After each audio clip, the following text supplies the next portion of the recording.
Welcome to Married to Movies. Industry insiders John Russell and Tracy Kring live and work happily in cinematrimony. They're sharing behind-the-scenes adventures of writing, producing, and appreciating films. Good morning, babe. Good morning, babe. How you doing? Good. I had a little spa day. Yeah. You trimmed me up. You did a great job. Yeah, we periodically, because I cut all of our hair, it's not that difficult. And we were listening to the new Taylor Swift album. What did you think? I really liked it. There were like 3 or 4 songs on it that I really loved the lyrics to. Yeah, exactly. And she mentioned Gallatin Road, which we know very well from Tennessee. I know that very well. My brother went to school with Taylor Swift, and he went on one date with her. Yeah, we were in that area when she was growing up. So things are crazy right now. Things are absolutely insane. There are Black Hawk helicopters that are dropping people onto the roofs of Chicago. Okay. Well, I hope we're filming this. It's such a joke. Is Babies Michael Bay there? Playing war games is what it is. I don't care what your politics are. I know you may not agree with me out there, but if you were in that building and every single person in that building was zip tied until they found out their immigration status. I'm suing. They were held until their immigration status was checked. I'm fucking getting injured and I'm suing their asses. I mean, are you kidding me? I don't care. I don't care who you voted for. Do you believe in that? You should not zip tie me. My hands don't even work. That's a good point. That they could have hurt you. They would have really hurt me, and I would have sued their fucking asses. I mean, it is insane. And the idea that this is not everywhere, we got to fight back. We got to push back. Like what Newsom has done. What Newsom has done has been hilarious. Well, and that's kind of the only thing you can do with a bully. Yeah, you get crazier. You got to get crazier. You got to make him look like a fool. You got to make him look like an idiot. What they did with Disney Plus, pushing back. Nobody canceled subscriptions for Steven. Well, I think some people did, but that was a little bit of a different situation. Yeah. But I've been watching Jimmy Kimmel's monologues, and I've been realizing why I don't watch Jimmy Kimmel monologues. I love Jimmy Kimmel. I really appreciate him. It's more of a blunt instrument. Stephen Colbert was interviewing Lady Gaga, and it was like this really deep interview. It was like a 60 Minutes interview. It was like a 60 Minutes interview. And it was like existential. And she really got into it. And it was just like, no, Fallon and Kimmel would not have done that.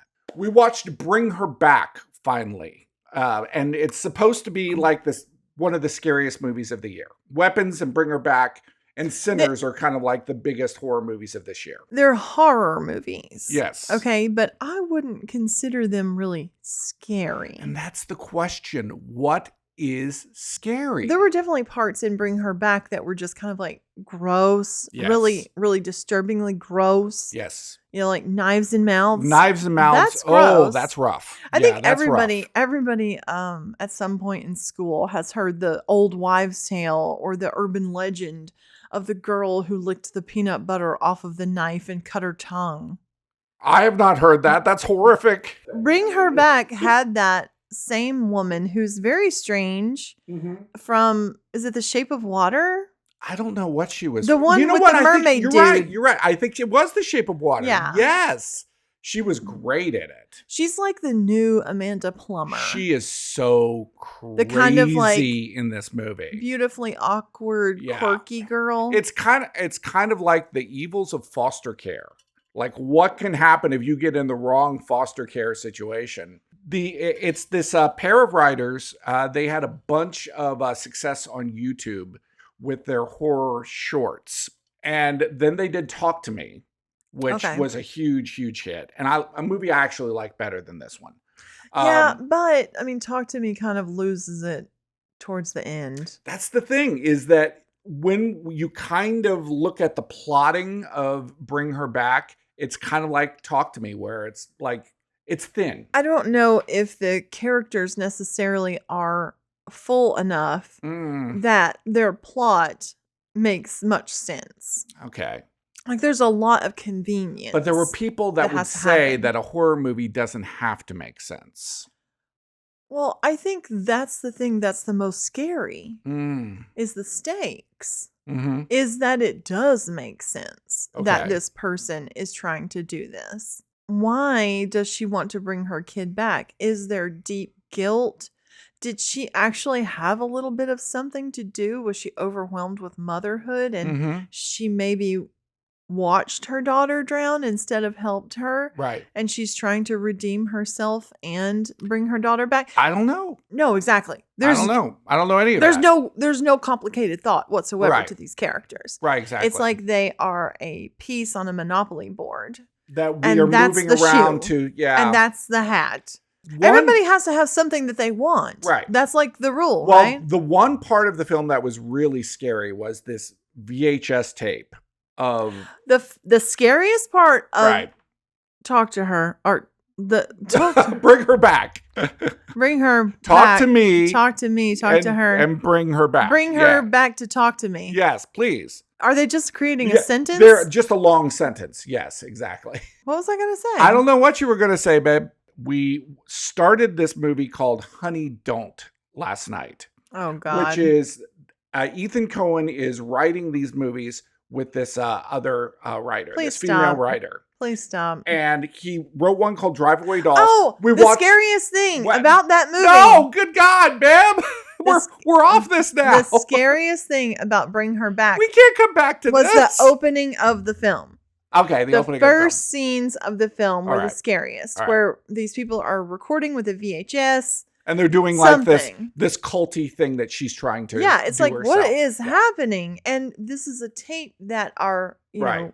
character that we're following of this This mother. this is the Pinterest video that she is following the It's like her recipe. of to go She's ahead. like, I don't and- know. Did I do it wrong? Is yeah. that why this isn't working? Exactly. And then she'll watch the tape. Did she put in too much baking soda? Who knows? And evidently, the Yeah. people who've made this tape of like how to These Russians, yes. this Russian cult, yeah. witchy cult, of how to like bring someone back from the dead. Which is very complicated and very disgusting, and I don't recommend it, folks. But they've like had to go through every scenario so that Mm. you can like fast forward to like what happens if they get outside the circle. Yeah. Oh, do this. Right. Make little circles on their forehead. Like, okay, okay. Honey Don't. It's Ethan Coen doing another movie without his brother, Joel Coen. He has done two of these movies. One was Why? Drive Away Dolls, and one is Honey Don't. They're my both God. Terrible. kind of, yeah. We both films we started for about 15 minutes, and we were like, no. Why Just do they? no. Why do they? Okay, so like maybe the other brother evens out the dialogue so that it's Right. bearable. Yeah, Joel Coen. Yeah, he might, because it almost felt like Raising Arizona, except not good and not funny. Yeah. And there was It's this all like, hey, private, honey, baby. private detective played by Margaret Qualley named Honey. And she was like, yeah, baby, this is like the 1940s detective. Yeah, look at them gams, you know. It was really bad. You were like making up some 1940s stuff. It was pretty funny last night. Well, I was like, when I kiss her, it tastes like a red lipstick and she smells like Florida water. And you were like, Florida what water? the fuck is Florida water? But it's a thing. Florida water is a thing, folks. Duh. It's like a super, super old perfume. Yes, exactly.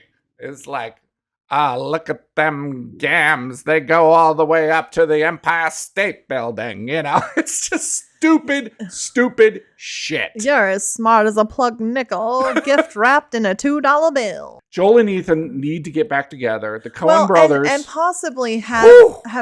have reference material. Yeah, something. Like when man. they do book adaptations or something like that. Something.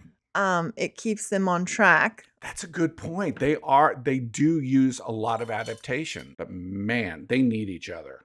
They need each other like McCartney and Lennon need each other. You and I, if we did separate projects like that, if we would need each other like that. That's a really good question. That's really, I think on it. Yeah, look, I got to be straight. I think I need you more than you need me. You can write a separate project. You wrote the movie The Night We Met pretty much entirely on your own. We did somebody else's podcast this week. We were on a podcast. A podcast! A podcast. And you really enjoyed it. You said, I could do this all the time. Well, yeah, I kind of do. Well, yes, but I think that there was a time when you were kind of like, I don't know if I really want to do this. You've had a lot of growth Be in in this front area. of people. Yeah, you've had a Be lot of in growth. public. Yeah, you've had a lot of growth in this area. You always kind of felt like I was the face of the operation. You were the person who actually enjoyed Mhm. like being in public Yes. and like, talking to people, networking, Yes. things like that. I mean, I get to the point where I'm extraordinarily overloaded. When I was in, I think, the 3rd grade, there was a talent show. Mhm. And I was like, oh, well, what am I going to do in this talent show? I'm trying to think because I really wanted to be in the talent show. And I was called into the teacher's office or the principal. I don't know who I was called into. But they said, would you like to be the MC for the talent show? Right. And boy, did I get bit by that bug. I loved it. I had my aqua blue 3-piece leisure suit, probably would be the accurate terminology for it. And I was happy as a pig in shit. I just loved being that MC. And I think I've never lost that. Well, I also was an MC in Okay. school plays. Okay. Yes. And Is this a something contest? happened. Oh, I was extraordinarily good at memorizing things. yes. Um, You were brilliant at that. I don't know. Something happened and, I just kind of like had a lot more anxiety. I think it's a cultural thing. I think that Women are told to shut up. they are. Yeah. They are, Probably. and I remember when I was teaching you guitar and you were like, I don't want to make loud noises. Yeah, it was a great experience. And when that podcast comes out, we'll send people a link and Yeah, it'll be a post couple it. weeks. Yeah. It'll And be a couple we'll weeks. let people know. Got some new movies at the library. Mm-hmm. Oh, God. Well, these were depressing. Incredible. Oh, yes. Well, we finally saw this movie that Roman Polanski directed called The Pianist. For some reason, Dude, everybody I know knows everybody The knows this Pianist. movie, and for some reason, I had never seen it, and you had never seen it. Adrian Brody, Mm-hmm. the projects he chooses are also, Sometimes like they The can be- Brutalist or yeah, something. Yeah, I they mean, can be rough. they're going to rough. be kind of quiet, character driven. For those of you who don't remember, The Pianist is basically about the ghettoization. All of the Jews in Warsaw, Poland, moved into the ghettos and then moved out of the ghettos, and Adrian Brody somehow is able to hide and stay all the way through World War II. Adrian Brody's character is kind of like a famous. Yes. Because he's been on Radio Poland or whatever. His celebrity is what saves his life. I think it it probably really is. Yes. And like he's able to still do work. People even are though- always like helping him because Yeah. he is a celebrity. Well, yeah, because he's an artist, and Right. and they appreciated his Oh, his amazing. work. Yeah. It was amazing. I guess Adrian Brody had to figure out how to play the piano some or something. It was incredibly effective as a Holocaust movie. Man, It really made you feel. yeah, and Roman Polanski is man, it's really difficult when people do bad things, but When they people- also make great things. Yeah, when they're a great artist and separating the art from the artist. He's a very difficult one And for should that. you? And should you do that? Well, and also the fact that if you movie thi- was fucking brilliant. if you think about the fact, I had like a long think about this. okay, About evil dudes. evil, Just motherfuckers. yes. Right, Charles Manson and Hitler, and they're not equivalent, but they're No. both evil fuckers. right. Okay. I feel like Charles Manson was inspired by Hitler. Roman Polanski, married to Sharon Tate. Mm-hmm. She's pregnant. Mm-hmm. Manson family kills Sharon Tate. Mm-hmm. I'm sure Roman Polanski's world was crashed down upon him. Absolutely. And then what does that do to him that he's starts messing around with. He rapes this 13 to this 14-year-old, 13, and whatever the story there is, who that cares? Likely would not have happened if Sharon Tate had not been murdered by Well, if Charles he had Manson. a wife and kid, Yes, absolutely. would he even have been at the same place? Would he have been in that same position? No. Okay. He wouldn't. He doesn't want to get convicted. He runs away. Hides in mostly France.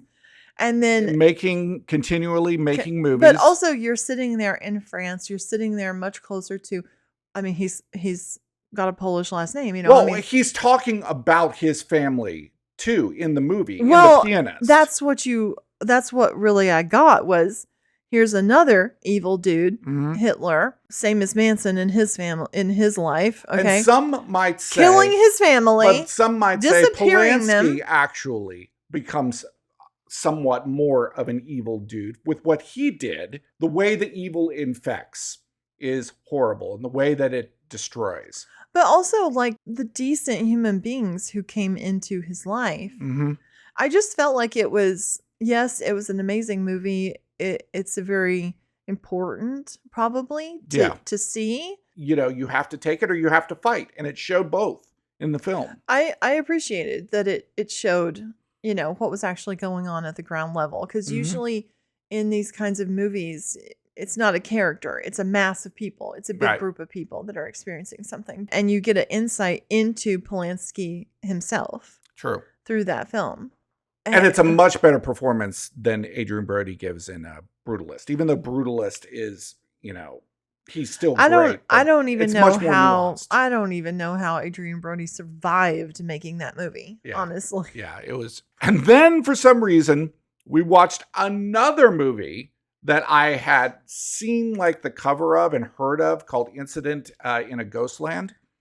And didn't know anything about it. It was like, oh God, oh man, that one was a mess too. Now that director definitely had some trauma. Yes, is the same director who did Martyrs, which anybody who knows anything about Martyrs, it's like one of the most disturbing films of all time. It's like up there in disturbing films.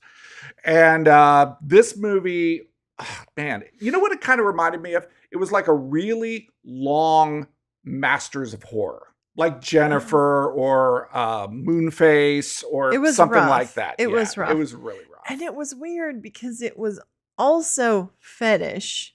Were you getting that? Yeah, like it was also trying to be a little tantalizing. Yeah. No, but like if you're into that. Yeah, whatever. You can do whatever you want to do, guys. Yeah, whatever floats your boat. But it was nasty. It was also kind of Rob Zombie-ish. Everybody's dirty. Texas Chainsaw, The Hills Have Eyes. Yes. I was getting that for sure. Yes. We had one palate cleanser called Green and Gold. Craig T. Nelson. We love you, Craig T. Nelson. Is he alive? I think he is. Okay. Yeah, I think he is still alive. And it was kind of about Green Bay Packers, and it was about farming. It's about this grandpa who's going to lose his farm. Yeah, it was kind of Hoosiers meets It's a Wonderful Life meets. But it's like got like the granddaughter who basically like wants to be a singer and wants to move away from the farm. It would take cliches, I think, and then it would turn them. Yeah. And make them actually more interesting. One of those movies, I'd never even heard of it before. And it was like, is this a faith-based film? It kind of felt like it was going to be a faith-based film. But then it was like, no, it's just a part of their life. Yeah, the church was a part of their life, and the pastor was a great character. But one thing, okay, this damn grandma, she's like fixing up the outside of their house. Craig T. Nelson's wife is just begging to get killed in this movie. She's begging for it. Like every time we go back to what the grandma's doing, she's like stripping paint. She's stripping paint off the side of the house, like up on the roof. Damn it, Grandma. And then she's like going up these steps. In the snow. It's not a shock. Like, the worst shoes possible. With her Sunday church shoes on. It is not a shock. We know the entire time what's going to happen to Grandma. Grandma is falling off that ladder and splitting her head open. I thought that was a little... It's not even telegraphing. What is it if it's not telegraphing? Calligraphy. It's like a billboard. Yeah, it was sort of like in Hot Shots where the guy was named Dead Meat. It sounds like we watch a lot of movies. We do watch a lot of movies. Well, this is Married to Movies, babe. No, so but like half of what we do is married and movies. I don't know if people understand that we actually do watch a lot of movies. We do. Like every single day, we're going to watch 2 movies. If it's possible. I saw a movie that I've always heard about as one of the greatest movies of all time. It's Martin Scorsese's favorite film, The Red Shoes. Wow. It was incredible. You had never seen that. It's shocking the like movies you've never seen. It felt so integral to the filmmaking experience because there were so many things in that film that I was like, oh, all of these films have taken from this. This is like the well that so many other films have drawn from, whether they be musicals like La La Land or a chorus line or, the Rocky Horror Picture Show. What I loved about it and was very surprised by that it was a very feminist story. It was really about these 2 guys who said that they loved this woman, but really didn't give a shit about her. They just cared about what they cared about. What they needed out of it. What they needed, yes. Whether it was they needed her to be a wife or they needed her to be a dancer, but nobody asked her what she wanted.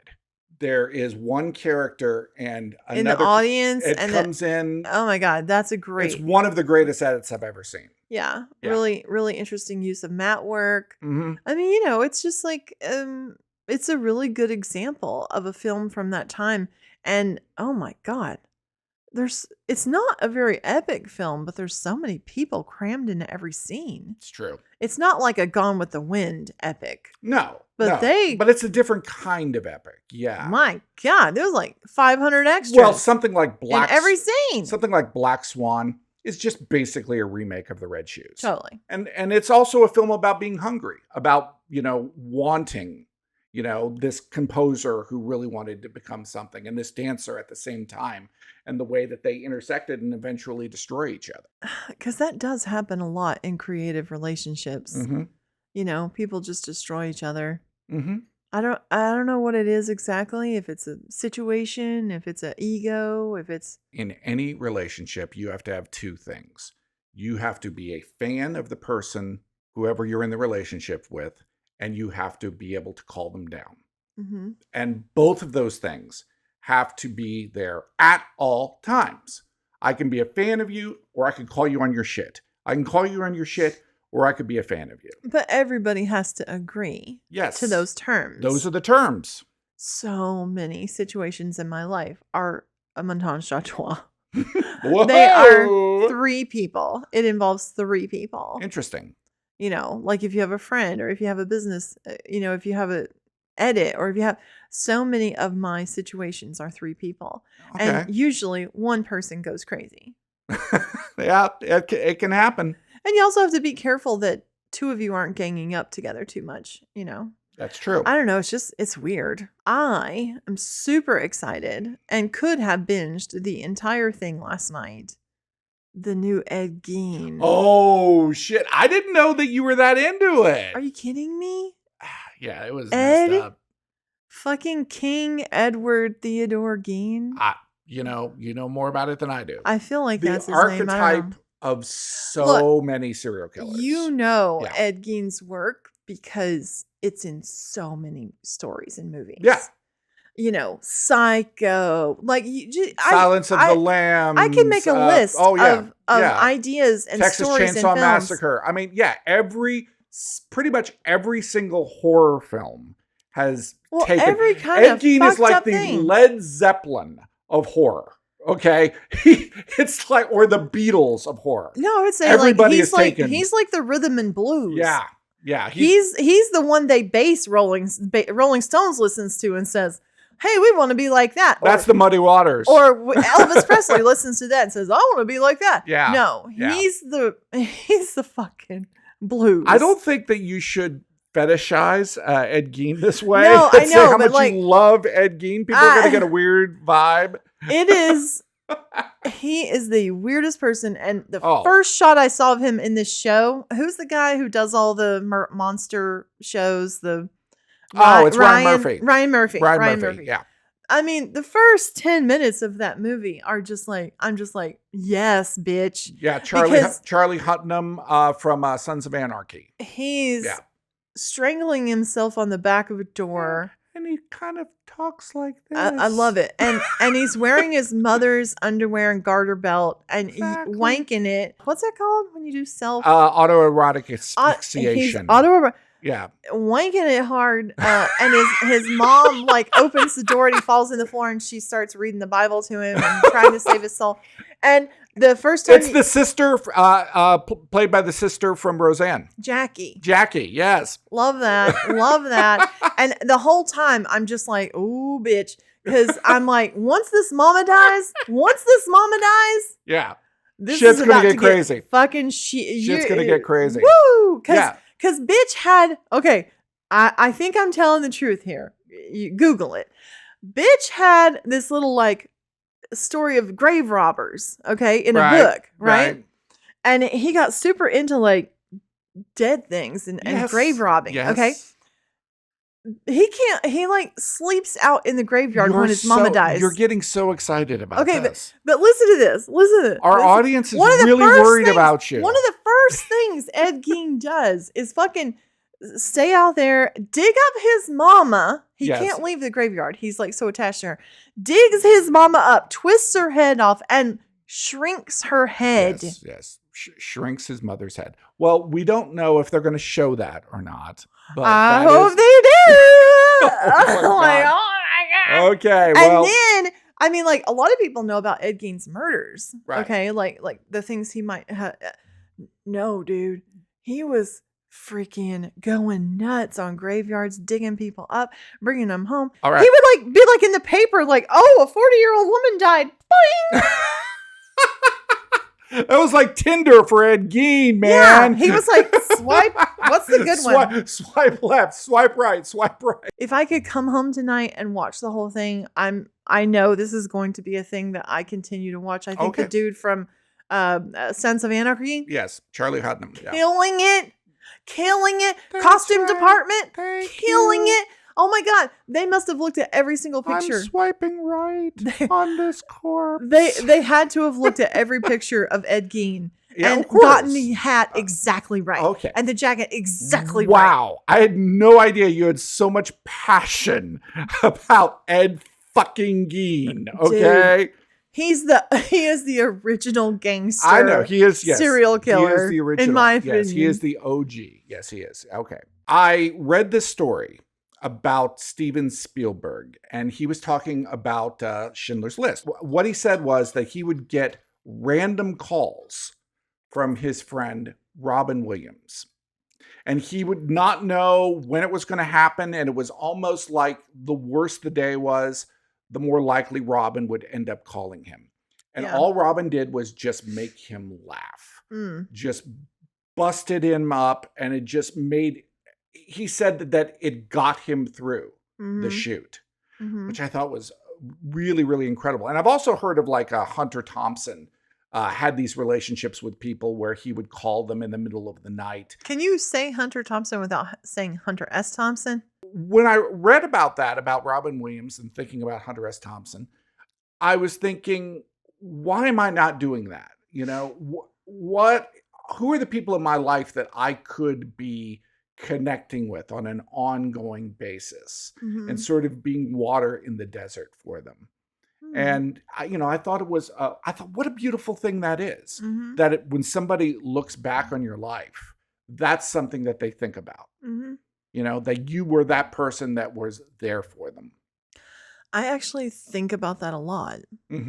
Like, what am I doing for the people, in my little sphere, in my little circle? What impact am I having on them? Because like out there and whatever you're creating and doing for a living and all of that stuff, like whatever, right. I don't expect to make an impact on a large amount of people, but like the 50 people that are my closest 50 people, like what am I in their lives? Well, I felt like I really have learned that the thing that people remember about you more than anything else is how you made them feel. Yeah. It's good, bad, ugly. How did this person make me feel? Yeah. And when I think about this person, that is what lives. That's what sticks with me. That is the spirit that hangs on to a person, is how they make people feel. So Robin Williams made Steven Spielberg feel great at a moment when he really, really needed him. Well, we had a comment on one of our, the one where I called you an idiot about the curtain. Which one? You got to be more specific, Tracy. The curtain. You call me an idiot all the time. No, I don't. That's a very specific word I use for comedy. Someone said, like, oh my God, y'all have such a great marriage. And like the thing that's true. Lisa, who listens to the show, said, you guys are so great. I know you'll be together forever because we're always busting each other's balls. Well, no, I think it's that thing you were talking about is like, can you really give them the honest truth? But like also like not in a cruel way. No. You know, like this morning when I was mowing your hair, I was like, you know, if you're going to go bald, like I really don't like the way that greasy bald heads look. So if you want me to like kiss your bald head, it's going to have to be like a clean bald head. Yes. This is what you said. You basically said, I'm not going to kiss your head if it's greasy. I think what I determined is I don't care if you kiss my head or not. I'm going to wash my hair as much as I'm going to wash my hair. I'm not purposely washing my hair more so that I can get more kisses. Okay, that's fair. We often joke like that no one's getting out of this marriage alive. This is true. You're going to either die or be killed by the other one. Exactly. That's the way it ends. No, I don't ever even think about it. Right. Like it's not a thing that even ever crosses my mind. Because it's like we're sewn together. This is true. Okay, how are we going to end this? I don't have any way to end this. No, that's good. Just do that. How do I end this? How do I end it? We're sewn together. We cannot end it. It's hard not to get romantic about movies. Thanks for listening to Married to Movies.